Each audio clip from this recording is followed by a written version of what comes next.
The years of working long hours were supposed to be for them, for Isla and the kids. I believed it was just stress, the kind of thing that would pass, but everything started to feel off. Isla started going out more, staying out late, always glued to her phone. I knew something wasn't right, but I didn't want to believe it. The thought of losing her, of our family falling apart, was too much to handle. Then one day, I came home early from work, exhausted but hoping to spend a little extra time with the kids. I opened the door, and there he was. Tony, shirtless, lounging in our living room like it was his. The room felt cold. Even though the heat was on, I stood there frozen, my heart pounding in my chest.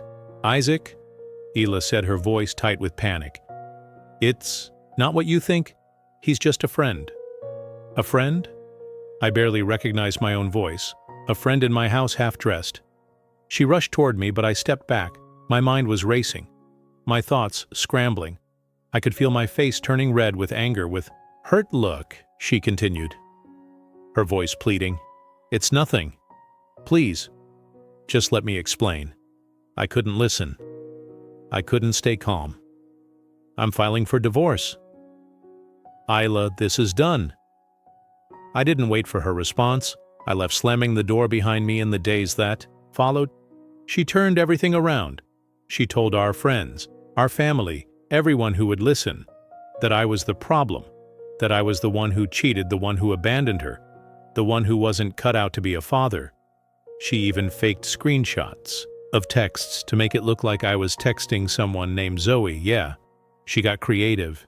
The more she spoke, the more twisted the story became. At first, I tried to keep it together.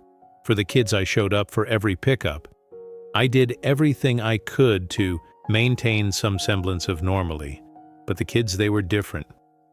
Chloe wouldn't even hug me anymore. She'd turn away cold as ice.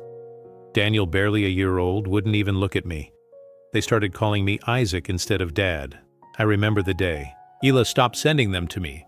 I knocked on the door expecting them to come running to greet me, but Hila opened it, and the look in her eyes, it wasn't a look of a woman scorned. It was something else, something darker. "Isaac," she said, her tone flat, like she was speaking to a stranger. "They're not coming this weekend. I'll call you when it's time." I stood there stunned. "What do you mean? They're not coming?" "Isla, what's going on?" "They don't want to see you anymore," she said. It's so matter-of-factly. "You've done enough damage. They don't need this confusion." I tried to fight. I tried to talk to the kids, but all I got were cold stares. Silence. Chloe, just 4 years old, looked me in the eyes one night when I was putting her to bed. Mom said, "You left because you hated us." My heart shattered. "Chloe, no, that's not true. I love you. I love both of you more than anything in this world." But she just turned away from me, burying her face in her pillow. I cried that night, locked in the bathroom. I couldn't understand how Hila had twisted everything. I didn't leave because I didn't want to be a father. I was trying to hold on to something that was slipping through my fingers, but she painted me as the villain, and there was nothing I could do to change it. The court battles were endless. Isla fought me at every turn, and I kept showing up, trying to be the father I'd always promised I would be. But each time I looked into their eyes, each time I saw their cold expressions, it hurt more. Chloe didn't want me. Daniel barely knew who I was. Finally, it became clear the fight was killing me. I wasn't winning, I wasn't gaining ground. All I had left were the fragments of my family scattered around me like pieces of a shattered glass. I loved them, I wanted them. But at what cost? I stopped calling, I stopped texting. It wasn't an overnight decision, it was a slow burn. One painful unanswered message at a time. One missed visit. One cold stare. One lie too many. I moved 2 towns over, took a job at a quiet little print shop, nothing glamorous. But it was steady and nobody knew me there. I rented a small apartment, clean, quiet, close enough to the park where I could just sit and breathe. I started therapy at first. I just sat in silence, my jaw clenched, but slowly the words came, the tears too, and eventually peace. Then came Naomi. She was different, gentle in the way people rarely are. When I told her about Illa, about the kids, about the years I spent begging to be seen, she didn't flinch, she didn't pity me either. She just listened, really listened. And when I broke down that first time telling her how I used to talk to old baby photos, like they were still part of my life, she held my hand and said, "You don't have to bleed for them forever, Isaac." And for the first time in years, I felt okay. Oh, years passed, and I started a new life with Naomi. Then, 3 months ago, I get a call from an unknown number. I almost didn't pick up, but something made me answer. "Hello." There was a pause, then a voice I hadn't heard in years. "Hey, it's Daniel." My heart stopped. He sounded older, sadder, no longer the little boy who used to laugh when I'd toss him in the air. This voice was heavier, like it had been carrying too much for too long. "I know you probably don't want to talk to me," he said quickly, "and I get it. I'm sorry, Dad, I'm really sorry." I sat down. My legs weren't steady anymore. "Now, Daniel, what's going on? It all blew up," he said. "Tony cheated on Mom. She started drinking a lot. She got a DUI, CPS stepped in, Chloe and I were staying with Grandma. And Grandpa, now he sniffed." I could hear him trying to hold it together. "They found stuffed letters, you wrote us photos, even an old video from one of the birthdays." And we started asking questions. I didn't say anything, I couldn't. "Mom told us the truth." He continued about everything. "She's in therapy. Now she wanted me to tell you that she says she's working on herself." A long pause. "Chloe emailed you. I think she said she misses you. She's really sorry. We both are." He hesitated and then added, "I know we don't deserve anything, but I needed you to know that I never stopped wondering about you, even when I was mad, even when I didn't understand." Later that night, I opened my email. Sure enough, it was a message from Chloe. The subject line just said, "I'm so sorry, Dad." Her words were raw, messy, real. She talked about the things Illa had told her, how she used to feel so confused.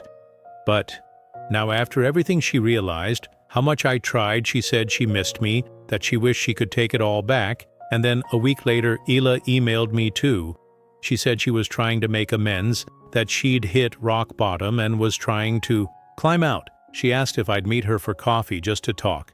Even her parents wrote me a letter in shaky cursive pleading with me to give them all another chance. And here's where most people expect the warm ending. The family reunion, the hug-it, the train station, the slow-motion music playing in the background. But that's not what happened. I didn't take them back.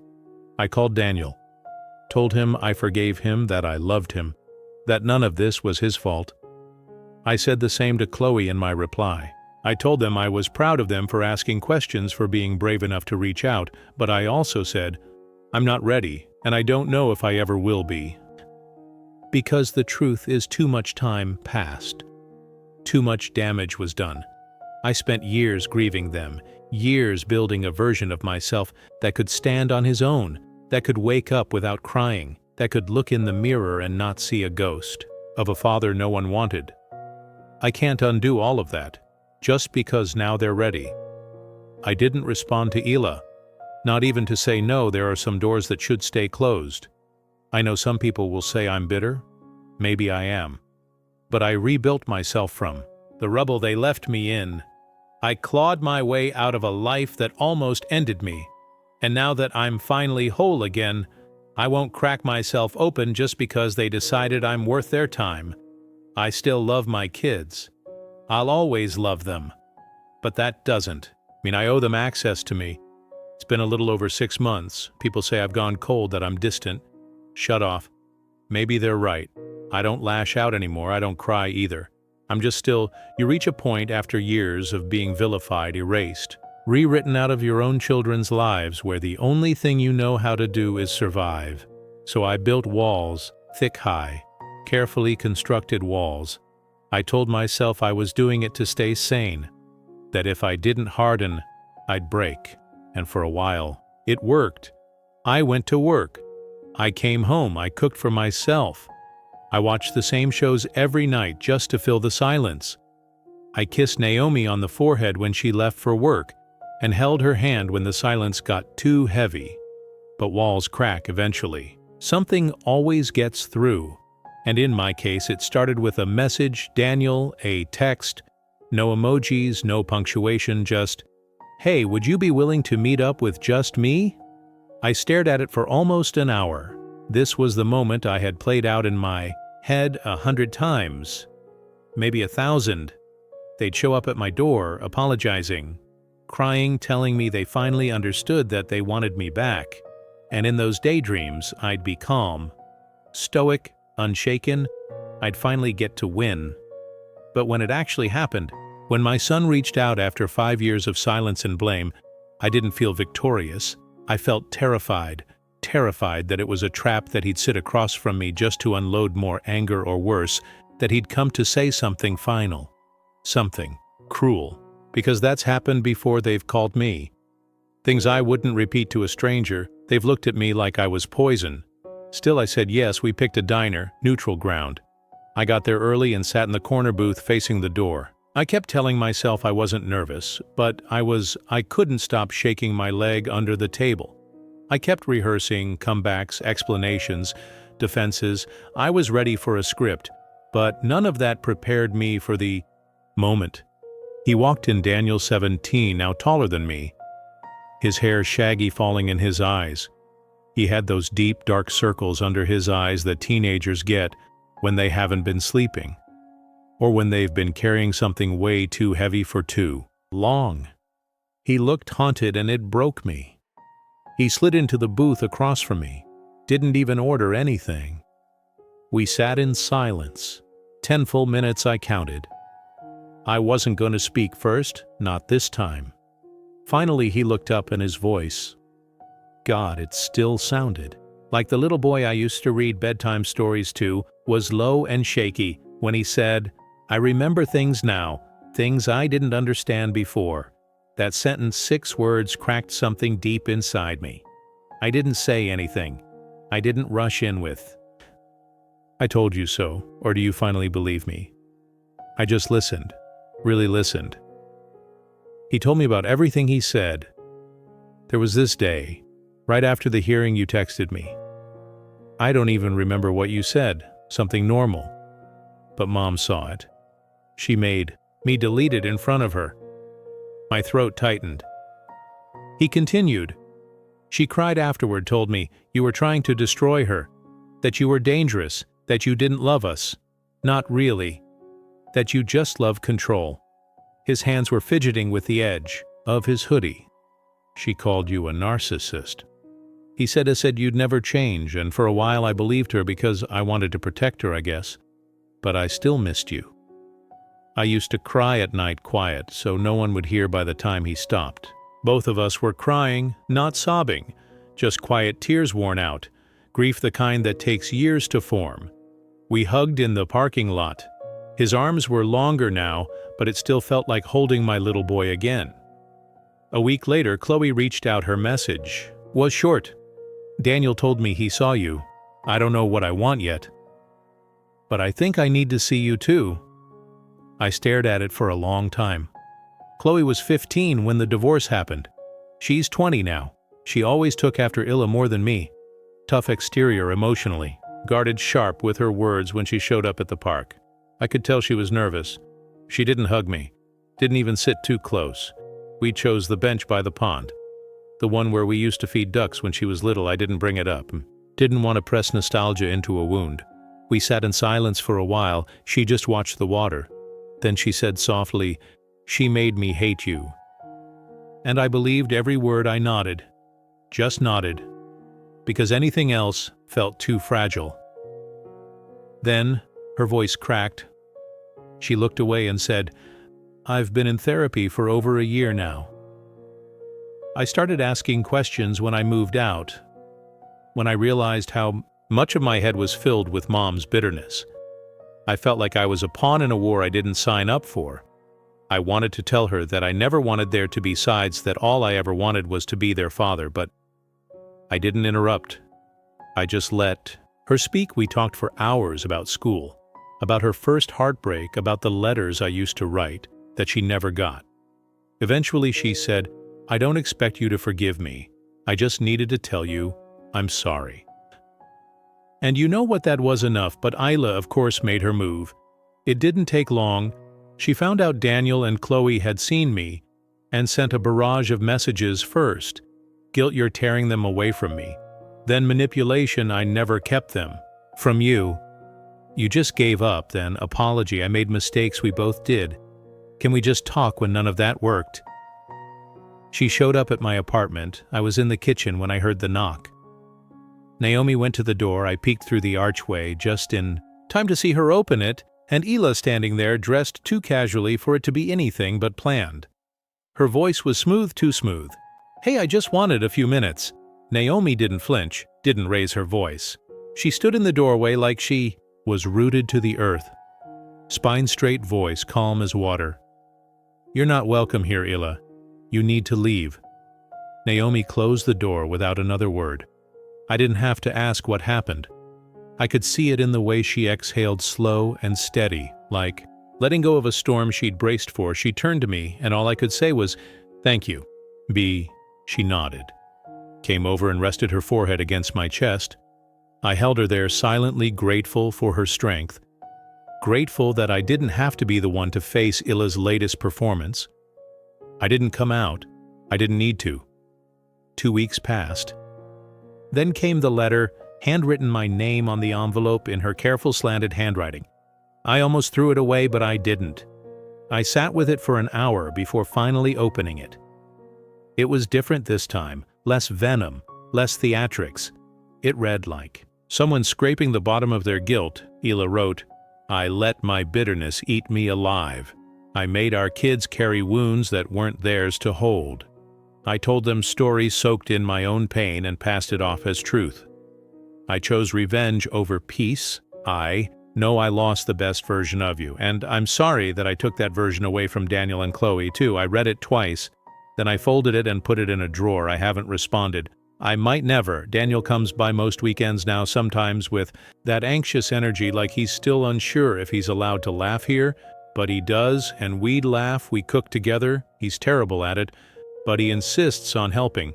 We play old video games, the kind with pixelated graphics and bad soundtracks, and we trash talk each other like we used to. We watch awful movies, like really awful, and halfway through he always groans and says, "Why do we do this to ourselves?" And I answer, "Because it's tradition." Ugh. He still flinches a little when I say, "I'm proud of you." Like he doesn't quite know what to do with that kind of praise anymore, but I say it anyway. Every time Chloe is slower, she doesn't visit as often. She's cautious, testing the waters with one foot in, but she calls sometimes when she's overwhelmed or just wants to talk. She texts me songs. She's listening to photos of things she thinks I'd like. A few weeks ago, she sent me a picture of the birthday card I gave her when she turned 12. The one with the cartoon astronaut in the cheesy "to the moon and back" message. I thought Hila threw it out, but Chloe had kept it hidden in a shoebox. It's not perfect. There are still awkward silences. Sometimes guilt fills the room like fog, thick and slow to lift, but we're trying, all of us, and that's everything. So where do I stand now? I'm not angry anymore, still hurt, still healing, still rebuilding the version of myself that existed before. I was torn apart by someone I once promised forever to. But I'm not bitter. I don't want revenge. I just want peace. And I'm finding it slowly through therapy, through Naomi. God, Naomi, with her quiet strength and infinite patience, through reconnecting with Daniel and Chloe. Not as the little kids I once carried on my shoulders, but as the young adults they're becoming as. For Hila, I wish her healing, I do. Just not in my orbit. More importantly, my kids saw the truth for themselves. They came back. Not perfectly. Not all at once, but they came. We're rebuilding. And for the first time in a decade, I'm living in something that feels a whole lot like peace. Now for the second story, you ever have a moment where your whole life flips on its head because of a single sentence. Mine started with, "We need to talk now, I know what you're thinking." Those 4 words have ended more relationships than forgetting anniversaries and telling someone to calm down during an argument, combined. I'm 32, name's Ezra. I'm just a regular guy. I fix cars, I make a mean grilled cheese. And I've seen the thing at least 20 times. I was also engaged to Nora. She's 34.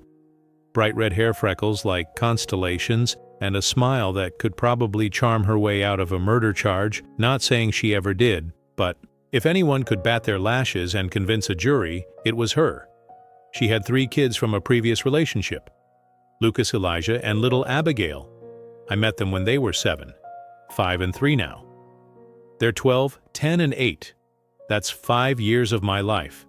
5 years. Of school pickups, birthday parties at Chuck E. Cheese where I swear the mouse is a demon 2A. M fevers and playing the tooth fairy even after Elijah caught me once and whispered, "You owe me $10 now for emotional trauma." And you know what? I love them, not just liked or tolerated. Loved, they weren't her kids anymore, they were mine. Their dad, Sebastian, yeah, real name split when Abigail was a baby. No contact, no support. Just a ghost with a bad haircut and a Facebook page full of gym selfies and those cringy motivational quotes about being a real man. The irony doesn't even try it. Hyde, Nora, and I were solid, or I thought we were sure. We had our usual arguments like that. One time, I accidentally deleted her Grey's Anatomy season finale, but nothing major. I was planning our wedding, had the venue locked down. My mom already bought her dress. And I'd even agreed to line dance at the reception line, dance me. Then one night she sits me down. Her hands were fidgety, she wouldn't meet my eyes. My stomach started doing that thing like it knew the punchline to a joke I hadn't heard. Yet, "We need to talk," she said. I laughed because that's what I do. When I'm nervous I joke, "You better not be pregnant." I said because that would be really confusing for science. She didn't laugh. I noticed then how serious her face was, the kind of serious that doesn't pair well with wedding plans and happily ever afters. "I've been seeing someone," she said quietly. For about 4 months I blinked. I didn't say anything at first. I think my brain was still buffering like a frozen video stuck on a loading screen. "I didn't mean for it to happen," she went on. It started small and then feelings happened." Feelings, right? I forced a breath through my nose. "Okay, who is it?" There was a pause, then she looked me in the eyes and said it, "Sebastian." And I just stared at her. I laughed, not because it was funny, but because it couldn't not be a joke. I was waiting for the cameras to pop out, the laugh track to kick in something. Because surely this had to be some kind of dark sitcom prank. Sebastian, the dude who disappeared for half a decade, the guy who couldn't even spell their right in a text message. I'd be lying if I said I didn't think she was joking, but nope, not a joke. She said they reconnected for the kids' sake and things just happened. You know, like falling down the stairs or accidentally backing into your neighbor's mailbox. Except this wasn't an accident. This was a full-blown betrayal, bonus child support, and all she cried. I didn't. I just sat there stunned. My whole world felt like it had just been sucker-punched by a guy in cargo shorts and Axe body spray. Then came the real bombshell. "I hope we can still co-parent," she said, sniffling. "You're their dad in every way that matters." I blinked. My brain was trying to process what she was asking. "You mean while you move in with Sebastian?" I asked, trying to wrap my head around it. "You want me to still be what bonus dad, weekend stepdad, emergency babysitter?" She nodded like it was the most reasonable thing in the world, like I was the crazy one for asking the obvious question. "Ezra, they love you." She said, "Your family." The word stung now because it didn't mean what it used to.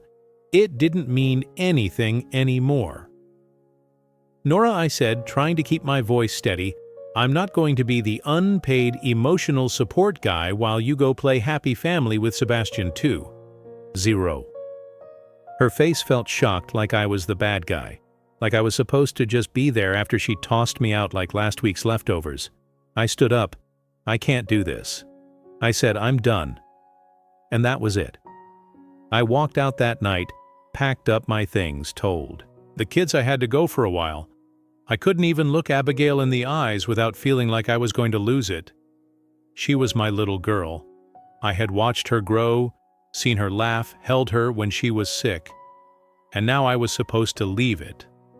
Felt like someone ripped a chunk of my chest out for weeks. I was a mess.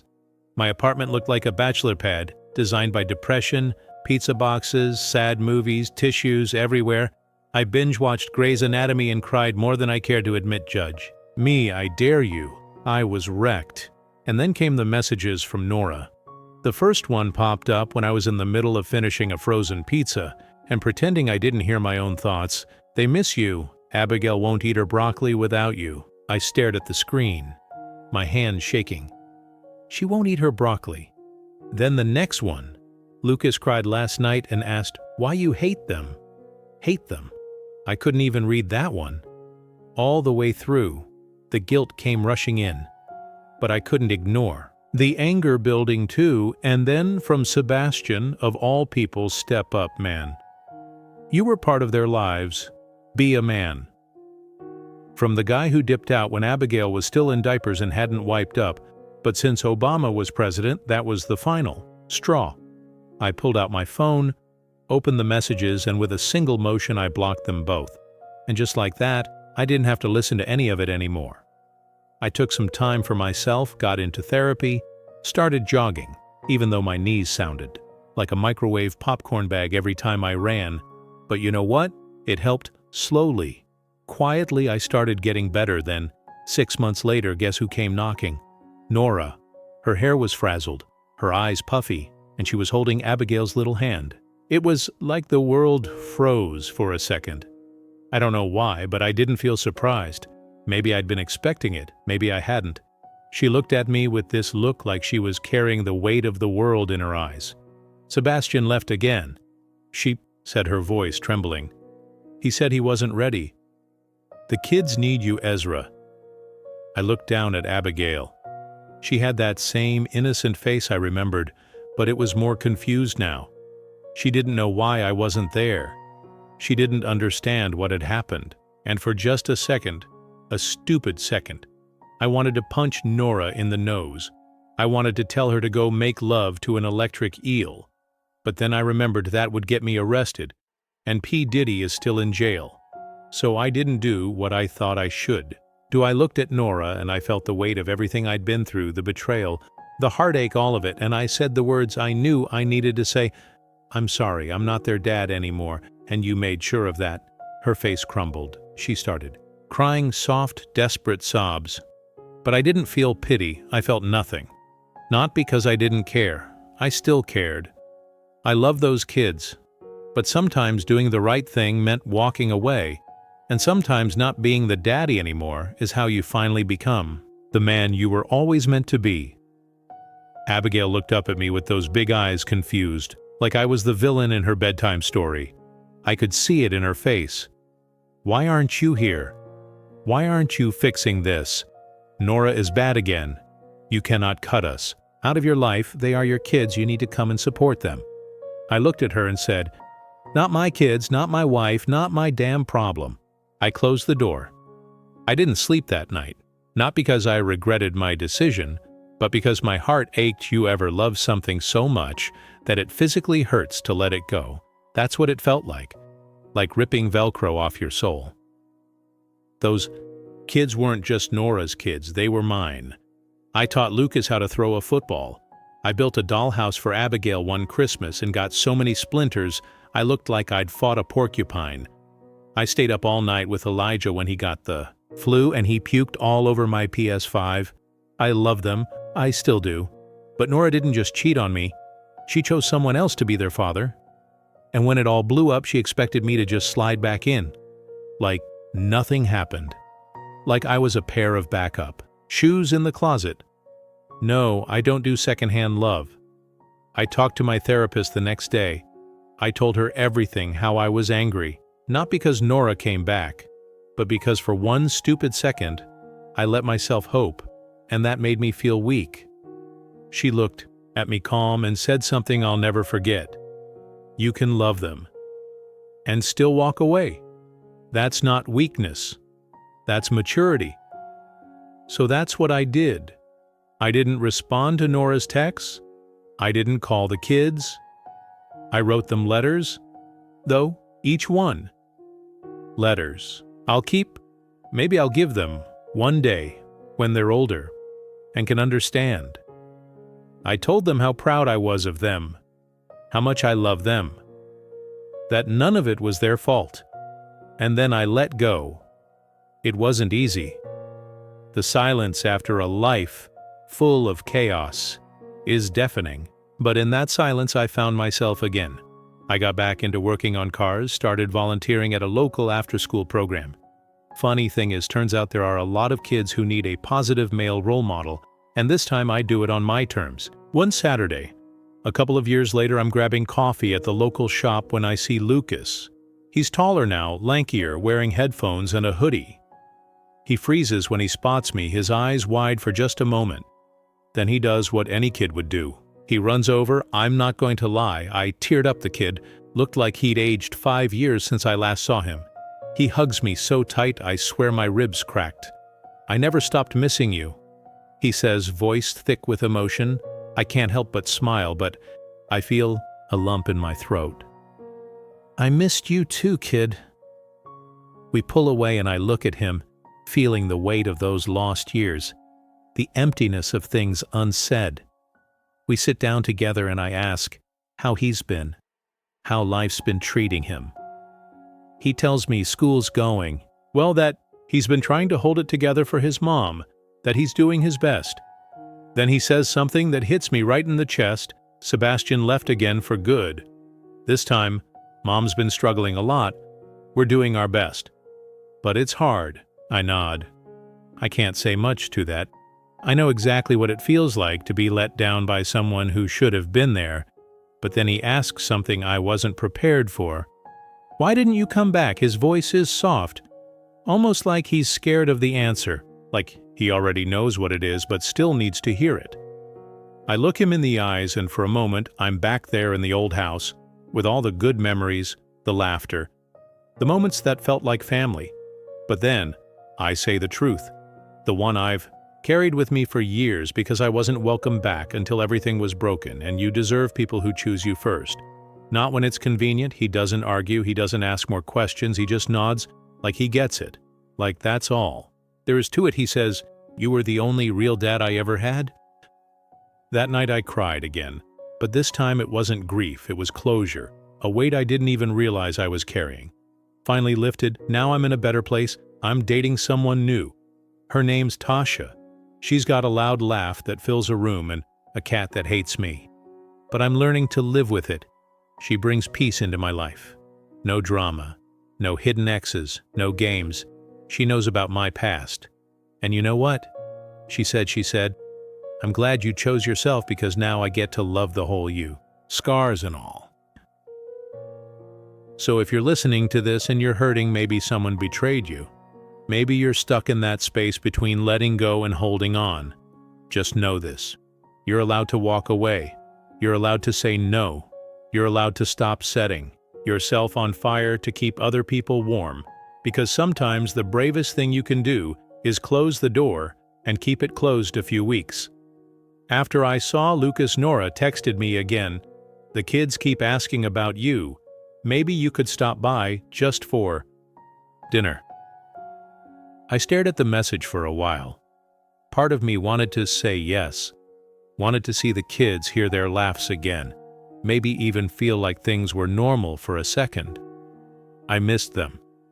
I missed being part of their lives, but that old feeling, the one that told me I was never more than a backup plan, came flooding back. I wasn't some filler between Nora's messes. I wasn't her safety net when things went south, so I didn't reply right away. I thought about it for a while, then finally wrote back. I'll always care about them, but I'm not your backup plan. I'm not the filler in between your messes. They deserve better, and so do. I hit send and stared at the screen. My heart was heavy, but at the same time it felt like a weight had been lifted off my chest. I didn't expect her to reply, and she didn't, and honestly, that was okay because sometimes love isn't enough to stay. But self-respect, that's enough to leave. So I left, and this time, I never looked back. Dear listeners, please share your thoughts in the comments section below, and don't forget to like, share, and subscribe.